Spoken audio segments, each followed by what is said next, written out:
Lihat, saya juga berulang kali ngingetin ke teman-teman, Cristiano Ronaldo aja di Inggris sana susah loh cari bensin. Nah, ini kita bisa lihat peluang untuk Elsa dan juga Medco. Dan saham-saham yang lagged seperti saham-saham retail, PPKM udah mulai dihentikan atau mulai diturunkan tingkatnya di level 4, 3, mall udah mulai buka. Dampaknya apa? Mall udah mulai buka. Dampaknya adalah perekonomian mulai jalan, orang-orang mulai ke mall. Sehingga emiten-emiten kaitannya seperti Raos, MAPI udah mulai bergerak. Era masih belum. Nah, oleh karena itu kita pengen tanya mengenai bagaimana outlook market hari ini. Saya akan panggil langsung Om Ben dari PPD atau dari para pencari cuan untuk diskusi bareng kita.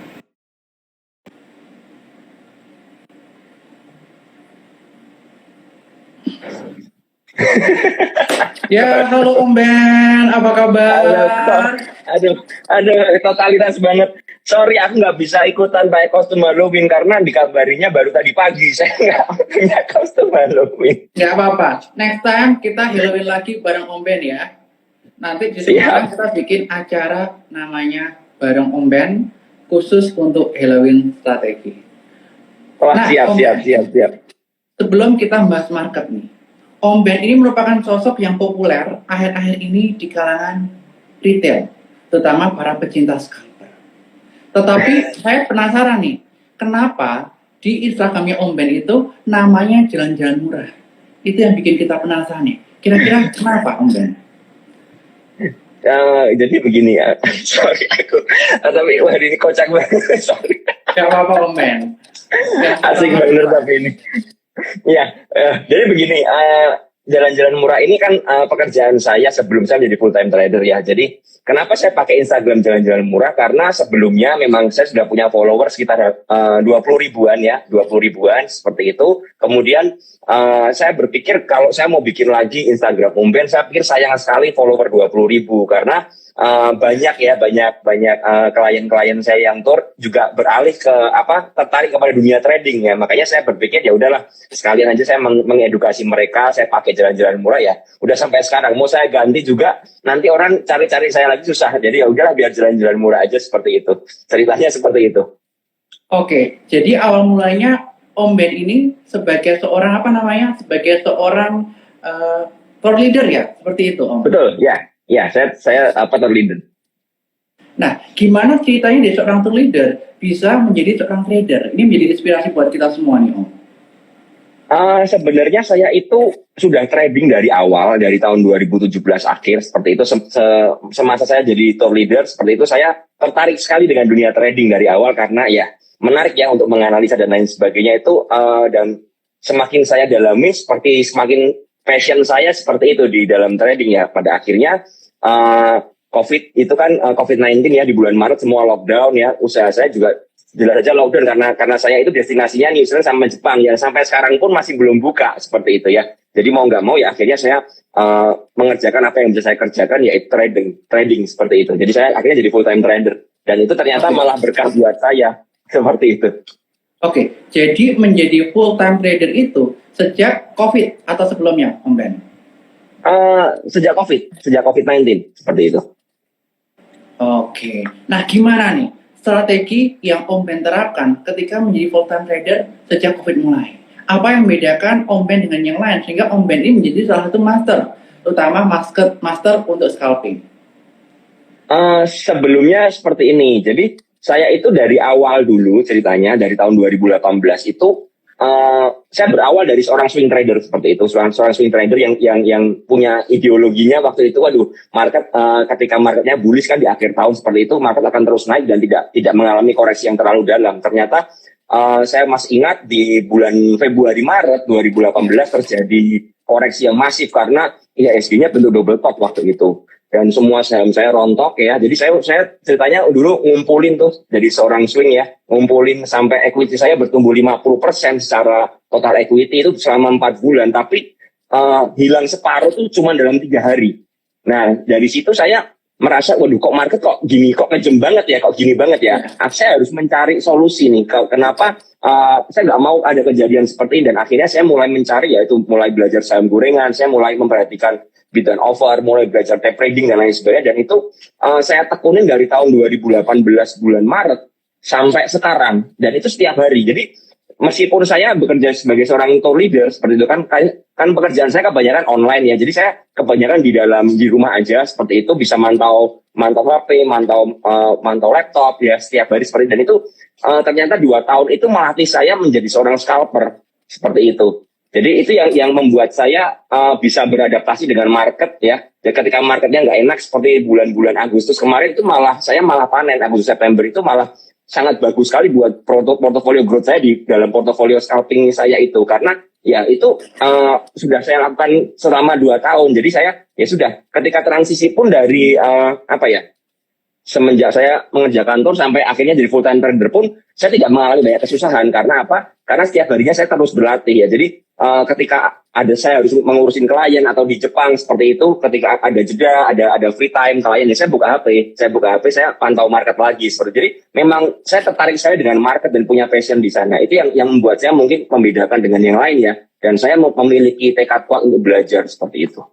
Oke, ini kita belajar banyak hal nih dari Om Ben. Yang pertama adalah kaitannya mengenai market. Kita kalau ingin menang di market, kita harus punya passion. Jangan kita setengah-setengah. Nah, passion itu ditunjukkan dengan apa? Ditunjukkan dengan kita mau belajar tentang hal-hal yang baru. Karena market sangatlah dinamis. Dan Om Ben ini yang awal mulai seorang swing trader.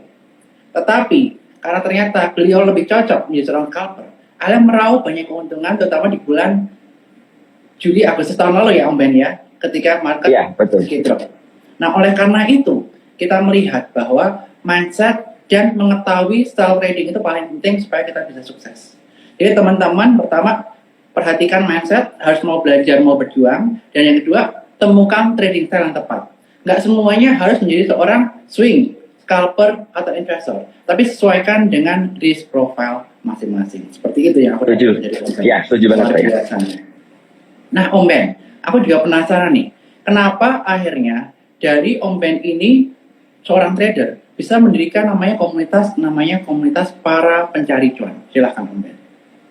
Jadi begini, PPC ini bukan saya pendirinya, saya co-foundernya seperti itu. Jadi yang foundernya itu Pak Hidayat waktu itu. Nah, saya itu dulu adalah member di PPC. Jadi ketika saya mencari belajar saham gorengan seperti itu, saya akhirnya menemukan grup ini. Jadi saya mencoba banyak grup seperti itu, mencoba nggak cocok, akhirnya ketemu PPC ini. Dan akhirnya saya banyak komunikasi dengan Pak Hidayat. Waktu itu member PPC masih 150 orang kalau nggak salah. Jadi dan itu Pak Hidayat one man show di sana waktu itu. Dia one man show, dia handle sendiri semuanya dari mulai urusin member, perpanjangan member, sampai analisa, konsultasi porto dan lain sebagainya. Saya belajar banyak dari sana. Nah, karena saya melihat Pak Hidayat ini seorang yang berdedikasi ya untuk menghandle grup itu. Dia penuh dedikasi walaupun memang membernya nggak banyak. Kita juga bayarnya waktu itu murah sekali biayanya seperti itu ya menurut saya. Tapi saya melihat dedikasinya ini luar biasa. Itu yang membuat saya punya hati untuk PPC. Makanya langsung saya waktu itu setelah saya join sekitar 8 bulan ya, saya langsung bilang sama Pak Hidayat, saya boleh nggak saya bantuin seperti itu untuk handle member. Paling nggak kalau Pak Hidayat analisa aja, jadi Pak Hidayat banyak fokus ke analisa, tapi yang urusin kayak member bikin promosi itu saya yang bantu, nggak apa-apa, karena saya kan juga orang marketing juga. Nah akhirnya Pak Hidayat mau, ya udah nggak apa-apa, Om Ben yang bantuin lah. Terus menerus, dan akhirnya kita memiliki kesamaan visi kan, akhirnya klop. Nah ketika saya di bulan Maret itu saya beralih ke full time trader. Ya akhirnya Pak Hidayat bilang sama saya, udah kamu handle PPC aja, kan kamu memang nggak ada yang dikerjakan, udah PPC ini kamu yang jadi CEO-nya sekalian dan kamu jadi co-foundernya. Jadi benar-benar saya dipercaya penuh untuk menghandle, sedangkan Pak Hidayat juga membantu untuk analisa dan lain sebagainya. Tapi memang semua kebijakan dan lain sebagainya yang mengatur untuk marketingnya dan lain sebagainya itu saya gantiin seperti itu. Dan itu berjalan sampai sekarang. Jadi dari tahun 2020 bulan Maret sampai sekarang seperti itu ceritanya. Wow, puji Tuhan ya, kita memiliki komunitas PPC di Capital Market Indonesia yang mewarnai Bursa Efek Indonesia, dan tentu saja followernya udah banyak banget nih. Dan tentu saja teman-teman Cuan Troopers juga menanti-nanti Om Ben nanti join Support Sekuritas. Dan buat teman-teman yang belum join Support Sekuritas, bisa masuk di eform.supportsekuritas.com, di mana kita ada slide khusus Halloween strategi. Kemudian ada training Halloween strategi yang akan dikirimkan ke teman-teman di YouTube private, dan juga teman-teman akan mengikuti event gratis TikTok bersama para pembicara hebat di TikTok spesial Halloween di bulan Oktober ini. Nah, mantap. Nah, dan buat teman-teman sekalian di tempat ini, hari ini kita juga ada lomba nih Om Ben. Penasaran kan lombanya apa? Jadi buat teman-teman yang pengen dapat hadiah 5 kaos Boris. Teman-teman pasti tahu ya Boris. Cek kamar sebelah itu logonya Boris. Buat dapat kaos Boris, teman-teman tinggal follow Instagram @supportsekuritas. Kemudian yang kedua, buat story menarik mengenai IG Live Halloween Strategi malam hari ini dengan hashtag Support Cuan Troopers dan juga hashtag Stronger Together. Dan jangan lupa tag ketiga teman-teman sekalian. Jadi teman-teman tag ketiga teman lainnya supaya teman-teman bisa mendapatkan hadiah 5 kaos Boris dan 5 pemenang nanti akan dipilih oleh panitia. Oke, selanjutnya Om Ben. Kita pengen tahu nih pandangan Om Ben mengenai market. Di mana kita melihat di tanggal 30 September IHSG breakout dengan volume yang cukup kencang, yakni di area range 6.200. Selanjutnya IHSG sempat turun koreksi sehat di tanggal 1 Oktober mendekati area support 6.200, akan tetapi selanjutnya lanjut rally dan sekarang ketahan di area support 6290. Bagaimana pandangan Om Ben kaitan mengenai pergerakan market dalam waktu singkat, menengah hingga panjang? Silakan Om Ben. Iya, jadi saya melihat mulai dari pertengahan September, sebenarnya pertengahan September itu saya sudah menyiapkan. Jadi saya mengerti ada namanya siklus ya, siklus mulai dari September Oktober ini mulai menjelang akhir itu market akan membaik ya, akan membaik dan mulai terbentuk rally untuk Windows tracing seperti itu. Saya pun sudah menyiapkan strategi. Jadi saya pribadi memiliki beberapa akun portofolio ya, portofolio swing dan scalping. Dan saya sekarang pun kan biasanya begini, kalau saya dalam market yang kayak seperti kemarin, saya 70% itu ke arah scalping, 30% swing ya, atau trading pendek-pendek aja seperti itu. Nah, tapi mulai dari pertengahan September kemarin saya itu udah mulai menyiapkan portofolio swing saya udah mulai menggeser. Jadi sekarang saya 30 scalping, 70 swing. Jadi memang sudah saya geser seperti itu, dan itu saya mulai mengumpulkan BBRI dari 3.500 waktu itu.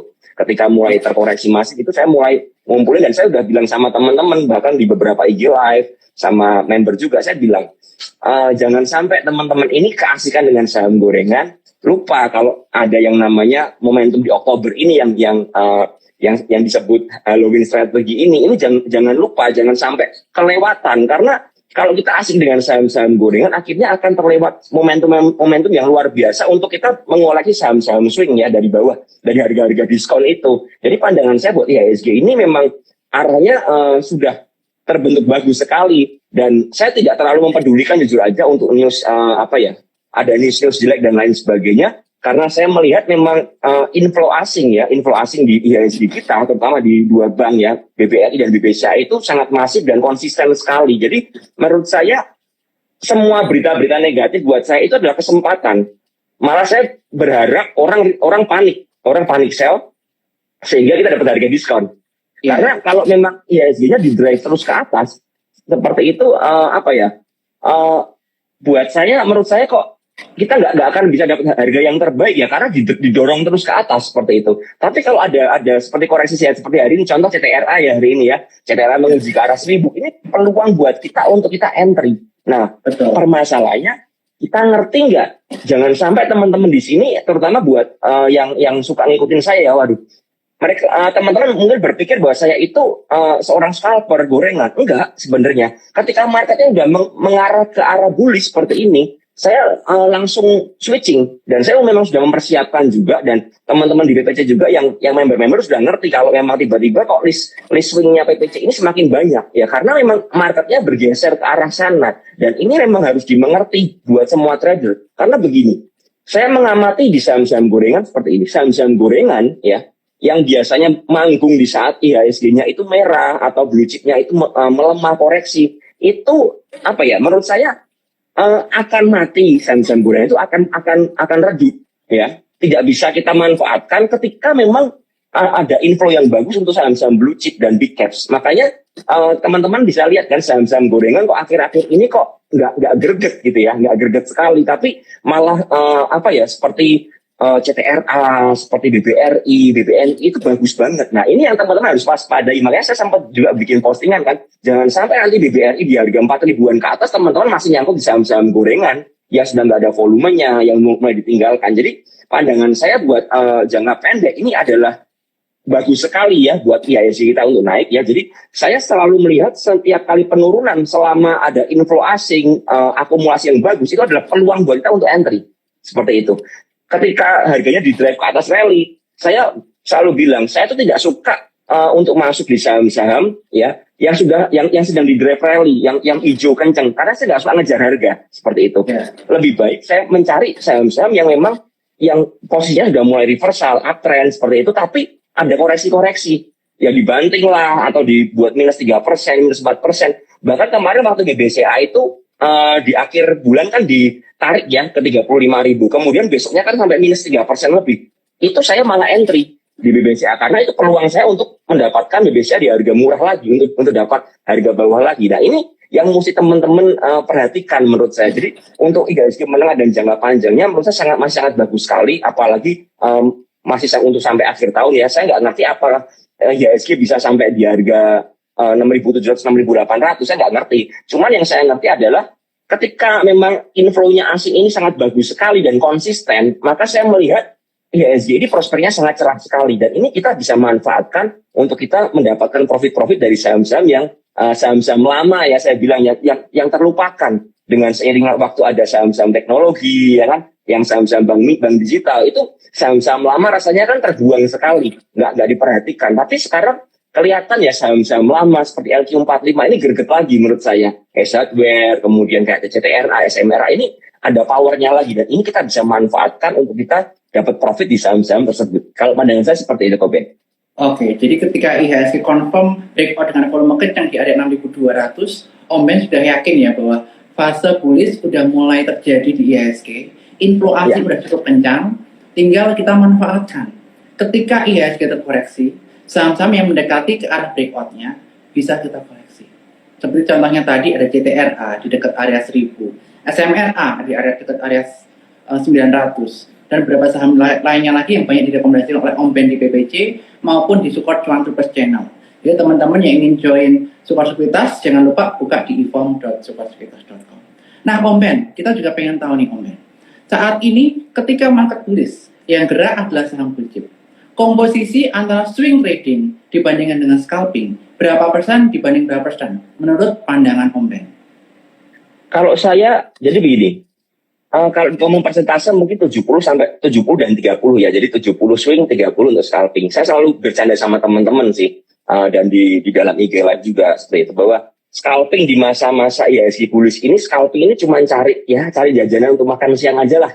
Intinya adalah kita memanfaatkan mungkin ada pergerakan saham-saham. Misal seperti hari ini IHSG-nya melemah ya, minus 0,9%, seperti itu. Itu mulai ya ada saham seperti Bima yang arah, kemudian ada saham WH tadi sempat naik juga, kemudian ada Aisyah yang naik. Nah ini kita manfaatin aja untuk ikut momentumnya aja. Tapi untuk saya, untuk saham-saham seperti itu, untuk buy and hold dalam jangka panjang, itu enggak. Jadi saya lebih memilih untuk kalau memang saya mau swing ya, saya fokus ke seperti CTRA, hardware, dan perbankan, finance, kemudian konstruksi, dan lain sebagainya. Jadi memang untuk scalping ini saya hanya memanfaatkan momentum aja. Supaya, karena begini, saham-saham gorengan ini kita nggak bisa, tidak bisa kita harapkan. Karena volatilitasnya tinggi, kemudian juga mungkin dia hanya bergerak seiring sentimen aja, atau mungkin mau ada corporate action, ada right issue, tapi setelah itu selesai. Makanya mungkin banyak sekali teman-teman yang terjebak ya. Kemarin kan ada itu ya, ada banyak emiten yang right issue kan. Teman-teman melihat itu harganya di drive ke atas kencang sekali ya, seperti bank-bank mini dan lain sebagainya. Dan akhirnya teman-teman lupa bahwa itu hanya momentum sesaat. Nah, ketika momentumnya habis dan memang kehilangan volume tiba-tiba ya, tiba-tiba dibanting ARB seperti itu dan sampai sekarang pun hampir semua saham ya mungkin yang seperti Bank Mini yang enggak cuma BBYB ya, hampir semua saham itu seperti kembali ke harga awalnya lagi dan ini yang bahaya karena banyak orang yang nyangkut karena berpikirnya teman-teman memperlakukan saham-saham yang digoreng seperti itu seperti saham-saham big caps itu menurut saya sebuah kesalahan dan ini kita harus mulai mengedukasi diri lagi. Jangan sampai kalau ada kejadian seperti ini kita terjebak lagi. Tapi dengan market yang benar-benar IHSG-nya ini bullish dengan volume ya, breakout dengan volume seperti ini, saya semakin yakin bahwa bakalan banyak saham-saham yang memang digoreng seperti itu yang bakal ditinggalkan oleh market maker-nya karena mereka akan switching juga ya ke saham-saham yang benar-benar di caps ini, di mana mereka bisa menggelontorkan dana besar, bisa masuk dengan dana besar, dan itu itu memang siklusnya seperti itu setiap tahunnya, seperti itu kalau dari saya. Oke, benar sekali. Jadi istilahnya kita harus mengetahui karakteristik dari saham yang kita pegang ya Om Ben ya. Kalau saham big caps, kita bisa akumulasi bertahap. Seperti Om Ben kemarin bulan September udah mulai akumulasi saham blue chips. Dan saat ini teman-teman bisa akumulasi juga ketika kembali ke titik breakout-nya. Dan saat pelemahan kita bisa manfaatkan pembelian. Tetapi we also have to understand kapan kita bisa exit. Itu yang paling penting.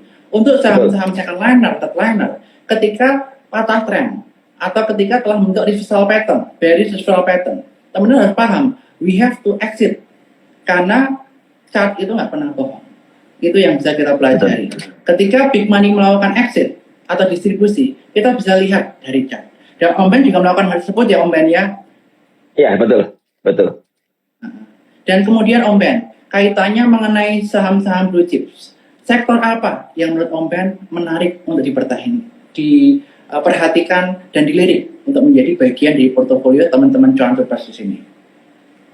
Kalau saya pribadi nomor satu jelas finance ya. Jelas sektor finansial ya, atau perbankan yang big bank ya, seperti BBCA, BBRI, BMRI, BBNI atau BBTN. Itu 5 emiten yang memang saya selalu bilang kalau teman-teman memang mau untuk ngikutin IHSG ini ke Windows Dressing itu minimal 5 saham itu harus punya salah satunya ya. Kemudian yang menarik itu lalu properti juga menarik sekali menurut saya, sektor properti, dan yang seperti Koben bilang tadi sektor retail ini juga menarik disimak, diperhatikan. Cuman teman-teman jangan terjebak seperti ini.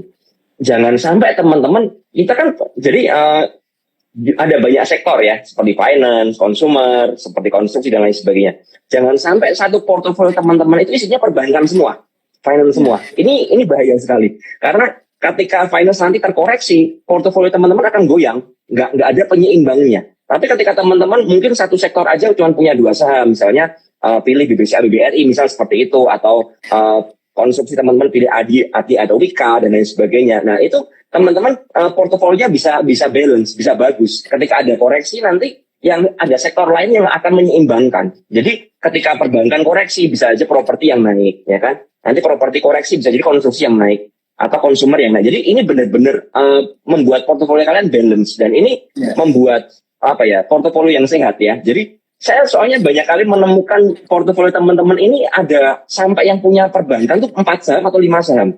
Saya bilang, kamu koleksi 5 saham itu misalnya. Kalau satu koreksi, akan koreksi semua. Ada juga yang punya konstruksi, punya semua loh. PTTP, ADI, Wika, sama SKT. Saya sampai bilang, kalau satu sektornya konstruksi ini koreksi, ya portofolio kamu akan merah. Dan itu akan membuat psikologis kamu nggak oke gitu. Karena nggak balance. Jadi ini penting juga untuk diperhatikan menurut saya. Seperti itu. Oke. Jadi pertama sektor finance jangan ketinggalan yang open ya. Tetapi jangan lupa untuk diversifikasi dengan sektor-sektor yang lain. Seperti contohnya properti, retail, konstruksi. Dan sebaiknya semuanya sama ya Om Ben ya. Sehingga portofolio kita itu kita bisa balance. Dan tadi Om Ben juga telah menyebutkan saat ini minimal 70% di blue chips, di saham-saham swing. Jadi kita bisa perhatikan saham-saham yang tadi disebutkan dengan Om Ben. Nah Om Ben, kali ini kan kaitannya mengenai komoditi super cycle. Karena adanya krisis energi yang melanda China, melanda Eropa, Bahkan bintang-bintang pun susah dapat bensin untuk ngisi Betul. modelnya. Nah, hal ini mengakibatkan kenaikan harga komoditas seperti coal, CPO, dan minyak bumi. Nah, coal udah rally gila-gilaan nih. CPO baru mulai nyusul, paling telat oil. Nah, dari tiga ini, masihkah kita boleh mengejar coal, ataukah kita sebaiknya fokus yang seperti CPO atau kaitannya dengan oil yang masih laggard dibandingkan dengan coal? Atau bagaimana strateginya? Kalau untuk scalping atau bagaimana? Silakan, Om Ben. Kalau saya melihat memang komoditi ini menarik sekali ya. Sedangkan coal ini kan sudah nomor satu ya, dia rally duluan. Saya tidak bisa mengabaikan coal. Jadi saya masih berharap coal ini ada koreksi-koreksi ya, supaya kita bisa entry ya. Misalnya teman-teman yang ketinggalan bisa entry. Tapi saya tidak pernah menyarankan teman-teman mengejar. Contoh seperti hari ini ya. Hari ini pagi kan di drive ke atas semua. Tiba-tiba terjadi koreksi. Dan tiba-tiba asing juga banyak keluar di saham-saham batu bara ya hari ini ya. Seperti PTBA, seperti beberapa tadi saya lihat juga ada yang sempat taking profit mereka seperti itu yang bahaya, jangan dikejar. Nah, sedangkan sektor-sektor seperti CPO ini baru mulai pemanasan nih ceritanya. Nah, ini jangan sampai ketinggalan ya, jangan sampai teman-teman itu kehilangan momentum seperti ketinggalan batu bara, jangan sampai, karena memang CPO ini baru starting ya. Kemudian sektor oil juga baru starting ini menurut saya. Jadi dua sektor ini layak dipantau, dan teman-teman menurut saya akan sangat menyenangkan sekali kalau teman-teman minimal punya satu saham di tiap-tiap sektor ya. Misalnya seperti CPO teman-teman punya ALI atau LSIP, seperti oil teman-teman punya Medco atau Elsa, seperti itu. Paling nggak punya satu lah, karena saya percaya banget dengan krisis energi seperti ini bakal panjang masiannya, karena krisis seperti ini nggak bisa diatasi dalam beberapa hari langsung atau beberapa minggu, enggak. Tapi memang ini benar-benar membutuhkan penyelesaian yang bertahap ya, dan ini menurut saya kalau krisis ini pun semakin membesar ya. Tadi saya sempat baca news ya, beberapa negara sudah mulai kena dampaknya masing-masing ya. Jadi otomatis komoditasnya pasti akan naik ya, seperti minyak mentahnya pasti akan naik ya, batu bara juga tiap hari naik, nggak pernah koreksi. Kemudian kita lihat juga harga minyak mentah juga terus naik, CPO juga terus naik. Ini kita bisa manfaatkan untuk ikutan entry di saham-saham yang memang di bidangnya masing-masing. Pokoknya jangan sampai ketinggalan menurut saya. Tapi kalau saya harus mengejar batu bara, menurut saya enggak. Jadi saya sambil menunggu batu bara terkoreksi, saya akan coba entry ke yang seperti minyak atau seperti CPO dulu. Sambil menunggu batu bara koreksi. Kalau udah koreksi, baru kita bisa ikutan entry lagi di batu bara. Seperti itu kalau dari saya. Wah, kesimpulan yang bagus nih. Jadi untuk batu bara, teman-teman jangan kejar. Beli di tiap koreksi dan perhatikan area-area support resistennya, itu wajib.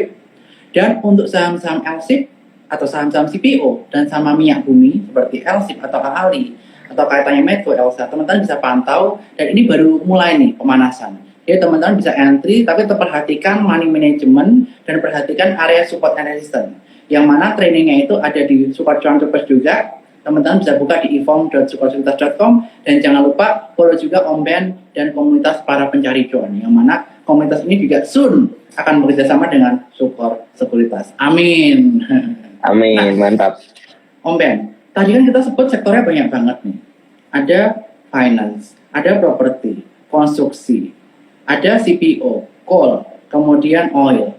Nah, kalau buat teman-teman yang modalnya minim, itu bisa masuk berapa sektor dan sektor mana aja? Kalau yang modalnya besar, maksimal bisa masuk ke berapa sektor dan berapa saham nih Om Ben? Kalau menurut Om Ben yang bagus?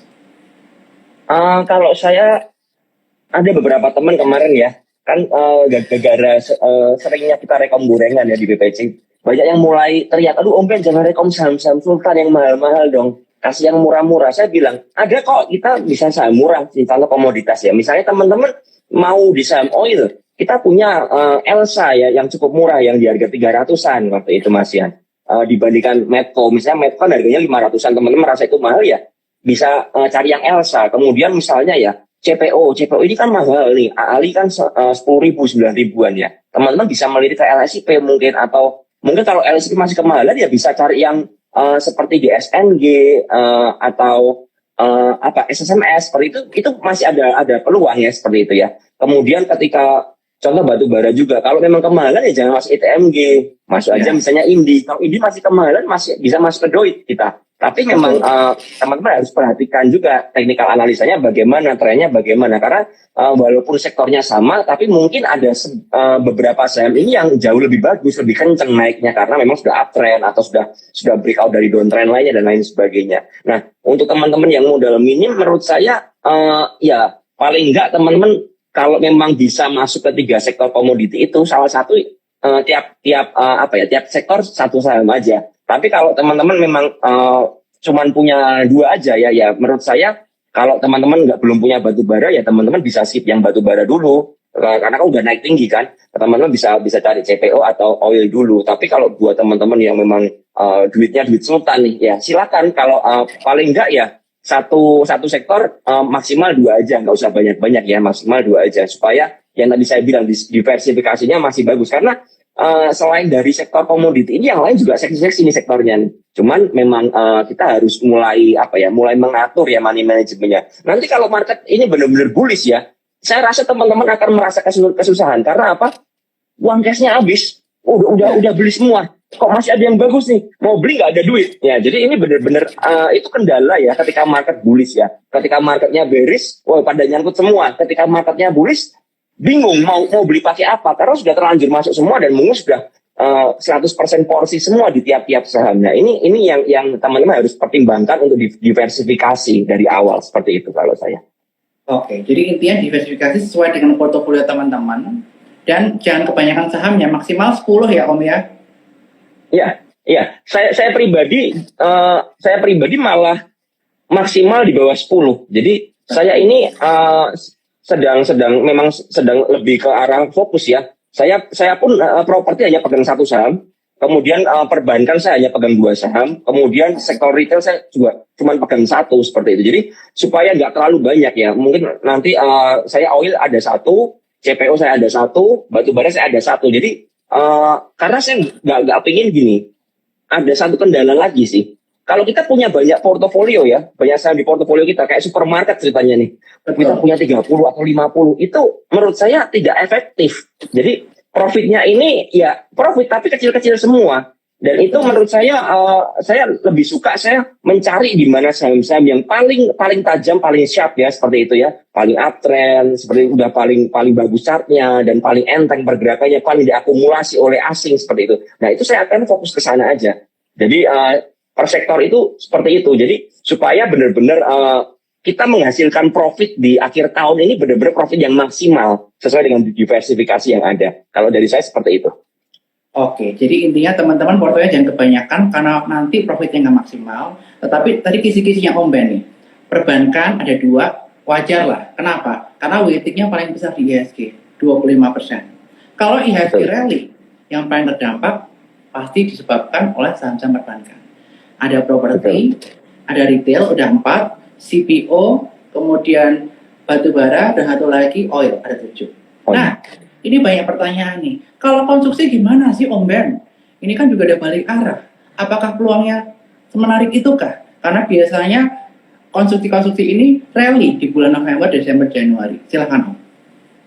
Iya, kalau saya melihat konstruksi cukup oke. Cuman yang perlu diperhatikan hati-hati dengan waskita karena ada red issue ya. Hati-hati dengan seperti itu. Biasanya red issue ini akan cukup membuat gejolak ya. Kalau ada sesuatu yang tidak diharapkan seperti itu oleh market ya. Jadi ini bisa jadi waskita ini paling tertahan. Makanya saya lebih berfokus kepada Adi dan Mika seperti itu. Kalau memang pilih untuk konstruksi, saya lebih milih 2 itu daripada waskita karena bukan artinya jelek, enggak, tapi karena ada red issue-nya di bulan November itu yang menurut saya mungkin membuat dia tertahan. Teman-teman mungkin bisa melihat seperti BBRI. BBRI ini kenapa harganya paling telat naik? Karena ada red issue kan kemarin terakhir. Jadi benar-benar ini menjadi penahannya. Sedangkan seperti BBNI sudah dari 4.500 ke 5.000-an udah naik 10%. Tapi BBRI rasanya terkoreksi terus. Dan akhirnya sampai ke 3.500 dekat-dekat harga red issue-nya kan di 3.400. Nah, ini yang perlu diperhatikan buat teman-teman. Saya tidak bilang ya, sekali lagi waskita saya nggak bilang jelek ya, tapi hati-hati dengan faktor seperti right issue itu. Jadi saya lebih memilih yang wajar-wajar aja, yang normal aja seperti Adi atau Wijaya Karya. Kalau saya seperti itu. untuk Oke, jadi konsumsi. sebutin ya. Maksimal 8 saham, konsumsi 1. Jadi maksimal 8, jangan sampai 10. 8 masih ideal untuk mengisi portofolio teman-teman sepanjang sampai akhir tahun nanti. Tapi sekali lagi jangan lupa ya Om Ben ya, perhatikan technical analisisnya, perhatikan chart Betul. pattern-nya, tren lainnya. Kalau udah patah, teman-teman bisa ada signal untuk keluar. Tapi sekali lagi Ya, betul. teman-teman harus upgrade diri teman-teman dengan cara join Om Ben. Om Ben banyak banget IG Live, aku tonton sering banget tuh, hampir tiap hari rajin banget IG Live-nya. Kemudian follow juga Support Sekuritas, komunitas para pencari cuan, dan jangan lupa untuk buka rekening support di eform.supportsekuritas.com. Dan sekali lagi kita juga ada hadiah yang menarik buat teman-teman hari ini. Caranya gampang, caranya tinggal screenshot acara hari ini, follow Instagram Support Sekuritas, buat IG story menarik Halloween strategi dengan hashtag support Cuan Troopers dan Stronger Together, dan tag ketiga teman lainnya. Teman-teman dapat kaos Boris buat 5 orang yang beruntung. Nah, teman-teman juga berhak untuk nanya jawab langsung bareng Om Ben malam hari ini di Q&A, dan kita langsung tanyakan ke Om Ben. Oke. Nah, ini masih ada yang nanya kaitannya mengenai saham teknologi. Bagaimana view dari Om Ben terkait mengenai saham teknologi? Apakah ini cocok untuk Halloween strategi ataukah dia akan ketinggalan nantinya? Silakan Om Ben. Kalau saya lihat saham teknologi ini rata-rata udah rally ya, sudah rally duluan ya sebelum yang lain rally. Jadi yang perlu diperhatikan adalah saham ini memiliki siklus, ya kan? Jadi jangan sampai teman-teman berharap oh ini teknologi udah rally nih, bakal naik lagi lebih kencang nanti Windows dressing. Belum tentu. Bisa aja dia yang terjadi adalah patah tren atau reversal. Jadi seperti yang tadi disampaikan ya, teman-teman harus memperhatikan kalau memang sahamnya udah rally kencang ini sudah mulai patah tren, udah warning banget ya. Seperti kita lihat ya teman-teman, kemarin di MMX itu kan kencang banget tuh sampai ke 3.200, 3.300 dan akhirnya pun patah tren seperti itu ya. Ini mulai sinyal-sinyal bahaya menurut saya, dan jangan sampai teman-teman kejebak di sana. Jadi menurut saya untuk saham-saham tech ini harus diperhatikan per sahamnya. Kalau memang sahamnya udah rally terlalu kencang, itu sudah warning sebenarnya ya, karena tidak semua saham harus naik terus menerus kan. Contoh seperti MTEK juga. MTK ini kan juga sempat mencapai puncaknya ya ketika mau buka lapak itu di 2.800, 2.900, tapi akhirnya juga dibawa sampai 1.500 ya. Ini yang menurut saya bahaya banget. Jadi teman-teman kalau ada saham yang udah rally kencang seperti itu, kalau mau ngejar pun perhatikan di mana support kuatnya. Dan ketika support kuatnya jebol, harus cut loss. Ketika patah tren, harus cut loss. Karena apa? Karena saham yang patah tren itu, apalagi jebol tren dengan volume yang besar, itu sangat bahaya sekali. Kalau teman-teman pegang kencang di saham-saham seperti itu, teman-teman akan menderita kerugian yang cukup dalam di saham-saham yang sudah rally. Jadi menurut saya apakah saham tech ini masih bagus atau enggak? Relatif kita harus lihat per sahamnya. Tapi mungkin kok buat saya pribadi saham teknologi ini mungkin akan tertinggal dengan saham-saham lainnya karena udah rally duluan dia. Jadi ya wajar lah untuk koreksi-koreksi seperti itu. Oke, jadi intinya saham-saham teknologi itu masih berpotensi, tapi bukan untuk sekarang. Dan yang paling penting buat teman-teman, kalau mau koleksi saham teknologi, tunggu momennya udah ada. Dan yang kedua, kalau udah balik arah, jangan ragu-ragu untuk stop loss atau cut loss, daripada teman-teman istilahnya portofolio tergerus karena terseret sama saham teknologi tadi. Jadi trend is your friend ya Om ya. Trend is your friend. Trend is your friend. Technical analysis. Kalau emang volume udah patah dengan volume tinggi, ya mau nggak mau kita harus keluar. Itu yang perlu diperhatikan. Oke, kita akan perhatikan beberapa pertanyaan yang lainnya yang menarik. Nah, ini yang menarik pertanyaannya nih Om. Apakah Oktober sampai Desember bukan lagi tren untuk main di saham gorengan? Dan juga kalau misalnya teman-teman ini kan tadi banyak yang komen nih, pada suka saham gorengan. Cara mainnya saham gorengan di kala market bulan Oktober sampai Desember itu bagaimana Om? Silakan.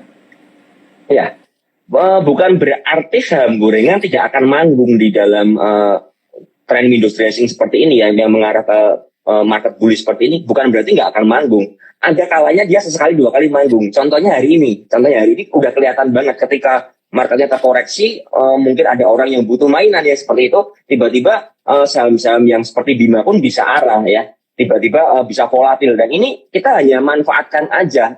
Kalau teman-teman memang gatel tangannya nih, saya banyak kali menemukan sih pertanyaan, aduh Om Ben ini saya tuh gatel nih, tangan saya gatel, udah apa nggak bisa nyopet dari ini, marketnya sepi, udah bosen liatin layar, saya udah swing ya, kalau udah swing kan nggak perlu dipantau terus kan, udah ikutin tren aja, udah bosen seperti itu. Ini bagaimana ya? Saya cuma bilang ya, ini adalah kenyataan di market bullish. Ketika memang tidak ada peluang di saham gorengan, ya jangan dipaksakan. Daripada kita loss ya, daripada kita maksa nyopet atau kita loss, mendingan kita nonton aja. Kalau ada saham-saham yang mungkin bergerak ya, yang bisa kita manfaatkan ya kita bisa entry. Tapi kalau nggak ada ya sudah, kita benar-benar wait and see aja sambil memperhatikan mana sih saham-saham swing incaran saya yang lagi koreksi nih, yang lagi koreksi sehat, yang menguji support ini jangan sampai kelewatan ya teman-teman, seperti itu. Jadi buat saya, bagaimana cara bermain saham gorengan di masa-masa market bullish ya, menurut saya kita hanya memanfaatkan momentum aja. Ketika kita sudah merasa cukup dan terlihat membahayakan, terlihat sellernya udah mulai keluar seperti itu ya, kita harus buang. Jadi jangan sampai teman-teman kejar saham yang arah. Bisa aja saham-saham yang arah ini besok tiba-tiba pagi-pagi bisa naik dan kemudian ARB, itu bisa banget ya. Jadi jangan sampai terjebak. Intinya kalau memang teman-teman juga main di saham gorengan, jangan sampai dana kalian terjebak di saham gorengan dan di bawah ARB. Karena bisa ARB-nya mungkin berkali-kali. Dan ini membuat kalian kehilangan cash, seperti itu, portofolio tergerus ya. Gara-gara kalian nggak disiplin di saham gorengan. Kalau kalian nggak bisa disiplin Mas ya, mending nggak usah main saham gorengan. Udah langsung fokus aja ke saham-saham yang memang kita swingkan seperti itu.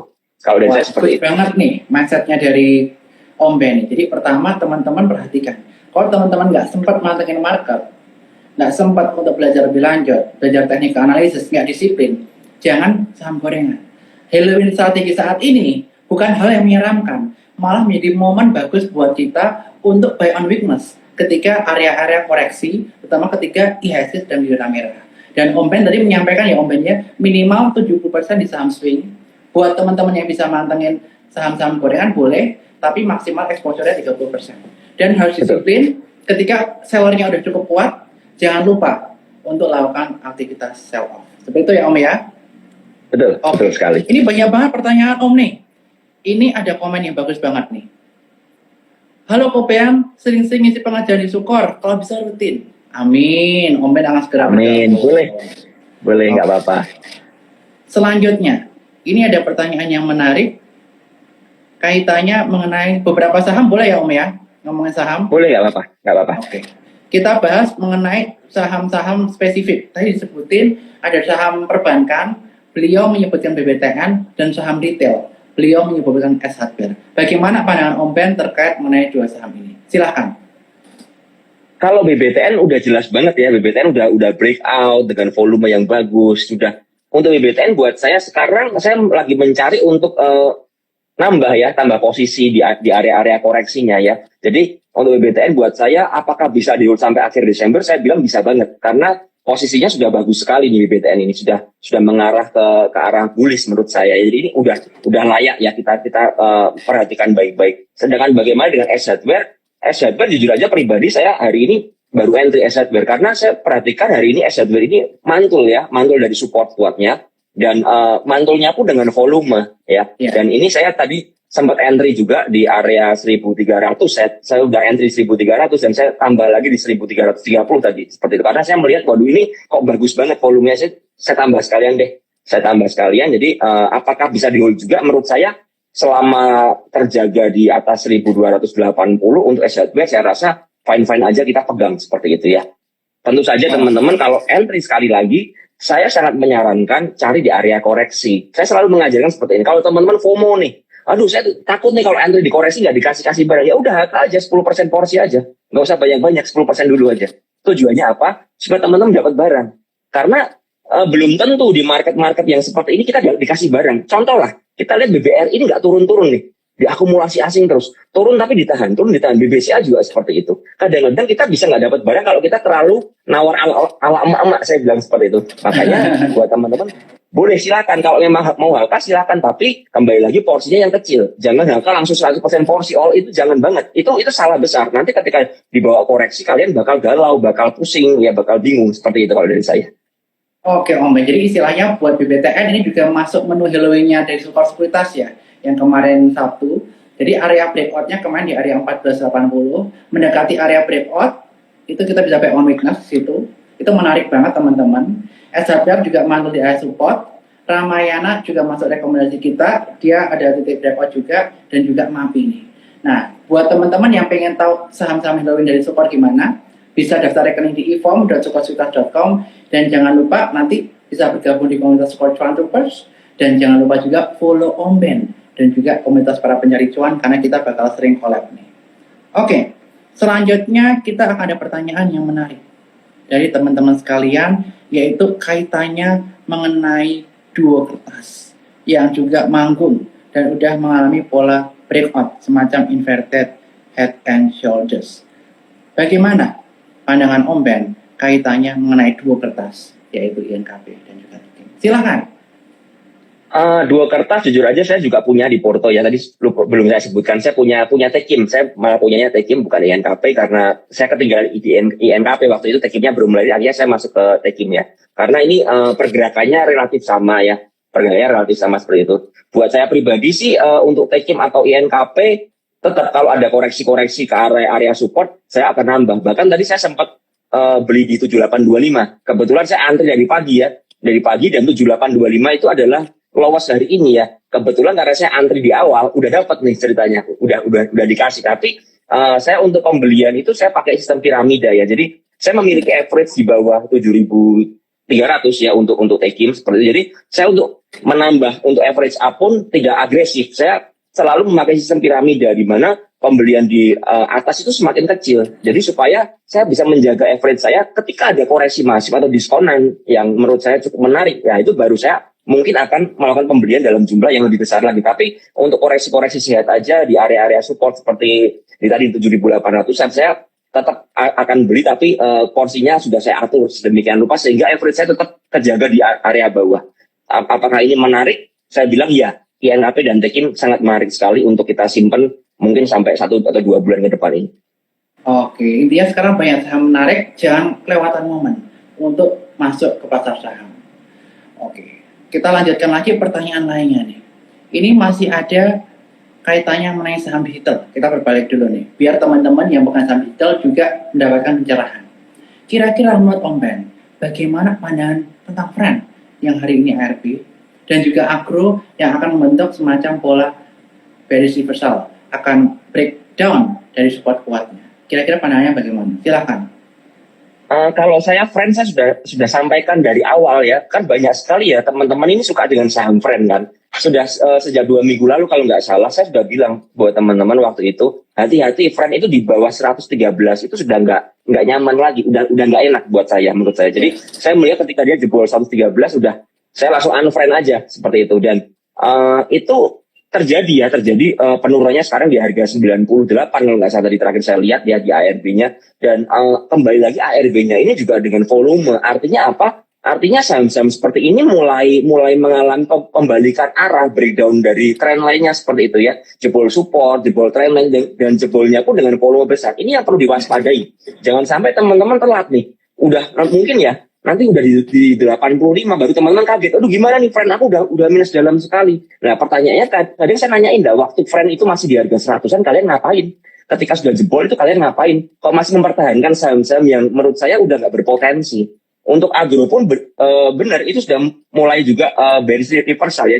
Saya tidak tidak memiliki pandangan yang cukup oke soal Agro ya menurut saya. Jadi Agro itu saya juga skip dulu ya. Agro, BRIS juga BRIS masih cukup oke, cuman saya juga daripada BRIS-nya saya lebih mencari yang induknya ya, seperti BBRI seperti itu. Kemudian saham-sahamnya juga menurut saya juga sudah rally dan mulai kurang bagus lagi menurut saya. Jadi saya untuk ketiga saham ini saya skip aja ya seperti itu. Saya lebih berfokus kepada saham-saham yang sekarang lagi ada momentumnya supaya saya nggak kehilangan momentum di saham-saham yang benar-benar bagus itu sampai akhir tahun seperti itu. Oke Om Ben, kita kembali ke pertanyaan terakhir nih. Sebelum kita closing statement dari Om Ben, kita akan menanyakan beberapa saham. Saham ini adalah kaitannya mengenai saham-saham ini udah dibahas, ayam-ayaman nih yang belum kita bahas. Bagaimana kaitannya mengenai Cepin, Main, Java? Biasanya mereka ini paling telat nih dikala Halloween strategi. Bagaimana peluangnya ke depannya untuk saham-saham ini? Silakan Om. Kalau dari tiga saham ini ya, Cepin, Main sama Jakva, saya lebih suka Jakva ya, karena secara trennya dan chartnya juga lebih menarik daripada yang lainnya ya. Dan karakternya Jakva ini juga cukup kenceng naiknya. Kalau naik dia cukup kenceng dibandingkan Main ya. Main itu terkenal yang paling lemot nih ceritanya nih. Iya. Main yang paling lemot, sedangkan Cepin ini saya lihat kok masih range-nya masih sideways, masih di area-area situ-situ aja. Jadi saya lebih, kalau suruh memilih dari tiga saham ayam-ayaman, saya lebih memilih memperhatikan Jakva aja. Dan Jakva ini sepertinya juga sepertinya akan membentuk handle ya seperti ini. Kalau tadi saya nggak salah lihat ya, KPN handle juga. Ini layak kita perhatikan ya, layak kita perhatikan ketika nanti ada breakout atau mungkin dia sudah mulai ada akumulasi yang bagus serta yang disupport. Ini kita bisa mulai cicil karena ini ketinggalan, belum jalan kan. Jangan sampai ini juga lolos dari pantauan teman-teman ya. Tapi kembali lagi, tetap teman-teman perhatikan di mana support resistnya, resikonya dihitung dan sesuaikan dengan profil kalian masing-masing ya. Karena Jakva ini, saya kan seorang risk taker nih ceritanya. Saya suka scalpingnya, saya cocok dengan Jakva karena lebih lincah gerakannya daripada yang lain. Tapi kembali lagi, kalau naiknya lincah, turunnya juga pasti lincah. Itu yang harus diperhatikan ya. Sedangkan mungkin kayak Main lebih lemot ya, naiknya lama, turunnya juga mungkin bertahap seperti itu. Ini yang perlu diperhatikan untuk karakter kita masing-masing seperti itu. Oke, Om Ben. Sekali lagi terima kasih buat Om Ben buat malam hari ini. Dan sebelum kita tutup hari ini, saya ingin mengucapkan terima kasih buat Om Ben sudah menjadi bintang tamu di acara Stock atau T-Talk versi Halloween atau season Halloween. Jadi terima kasih banyak. Dan mungkin closing segmen dari Om Ben sebelum ditutup acara hari ini apa nih buat teman-teman cuan tupers dan juga teman-teman para pencari cuan. Silakan. Saya cuma mau bilang teman-teman untuk bisa bertahan di market ya, untuk bisa survive di mana teman-teman mendapatkan profit yang konsisten di market, teman-teman harus menjadi seorang trader yang adaptif. Jadi benar-benar bisa beradaptasi dengan perubahan market. Karena begini, market yang sekarang itu nggak akan sama dengan market tahun depan. Bisa aja berbeda. Market yang sekarang pun dengan market tahun lalu di awal-awal COVID, mungkin di tahun lalu di bulan Oktober tahun lalu, itu sudah market yang berbeda. Nah, masalahnya kebanyakan dari trader ini kejebak dalam tipikal dalam style yang lama, nggak bisa beradaptasi. Jadi ketika marketnya udah berubah, teman-teman kaget, loh kok marketnya kok seperti ini ya. Contoh kita kemarin ngerti kan beberapa di pertengahan tahun ya, waktu marketnya tuh kurang bagus seperti itu, tiba-tiba saham-saham yang jelek fundamentalnya, yang laporan keuangan berantakan, yang saham-saham 50 bisa bangun semuanya. Nah, kalau teman-teman bisa jadi seorang trader yang adaptif ya, teman-teman bisa memanfaatkan momentum bermain di saham-saham seperti itu, asal harus disiplin ya, karena itu saham-saham yang cukup volatil. Jadi intinya kalau teman-teman mau dapat profit yang konsisten ya, teman-teman harus bisa mengikuti marketnya mau kemana. Jangan teman-teman yang maksa market ikut saya. Oh, saya ini seorang swing trader nih, saya nggak bisa main scalping. Ya kalau nggak bisa main scalping ya sudah, di market yang mungkin nggak bagus ya kalian buat NC aja. Nah, ini yang terkadang tidak bisa teman-teman terima gitu loh. Beberapa orang nggak bisa scalping, tapi dia maksain swing di market yang jelek. Akhirnya apa? Beli saham-saham yang misalnya saham-sahamnya bagus sih seperti BBRI, tapi masih terkoreksi. Akhirnya nyangkut di harga 4.200, di harga tinggi. Dan sudah nyangkut pun teman-teman belinya pun sudah all in. Jadi artinya apa? Artinya kalau ketika dia terkoreksi sampai bawah, teman-teman sudah nggak punya cash lagi untuk beli. Jadi saya juga selalu bercanda nih, jangan sampai teman-teman itu salah entry ke dalam sebuah saham ya. Ketika trennya masih turun, teman-teman masuk dengan agresif, sehingga nanti ketika dia terkoreksi, teman-teman nggak bisa beli. Akhirnya apa? Akhirnya BEP teman-teman itu cuan saya. Jadi saya udah profit, teman-teman BEP nih. Ya, jangan sampai itu terjadi. Jadi jadilah seorang trader yang adaptif. Kalau memang teman-teman nggak bisa scalping ya di market-market yang jelek, ya udah wait and see aja. Nggak usah gatal tangannya nih ceritanya. Ya udah diem aja. Karena apa, teman-teman nggak bisa ngikutin marketnya ngajak main saham-saham volatil nih, ya kan saham-saham 50 dibangunin semua kan waktu kemarin itu sampai naik ke atas 100, sampai ada yang contoh seperti misalnya WH atau Bima itu saya masih ingat banget beberapa bulan lalu harganya dia di bawah 100, sekarang udah bertengger di atas 250-an semua. Nah ini yang teman-teman harus bisa beradaptasi dari market. Kalau marketnya maunya apa ya ikutin aja marketnya, karena kita untuk dapat profit kita harus beradaptasi di market. Itu pesan dari saya untuk yang terakhir. Wow, terima kasih banyak Om Ben. Dan pesan terakhir dari Om Ben adalah teman-teman harus menjadi seorang trader yang adaptif. Ya ini gimana? Ketika market udah mulai balik arah nih, yang awalnya sideways kita lebih banyak scalping Sekarang udah breakout, udah mulai ke fase bullish. Kita harus lebih banyak porsinya untuk swing. 70% dari swing, 30% untuk scalping.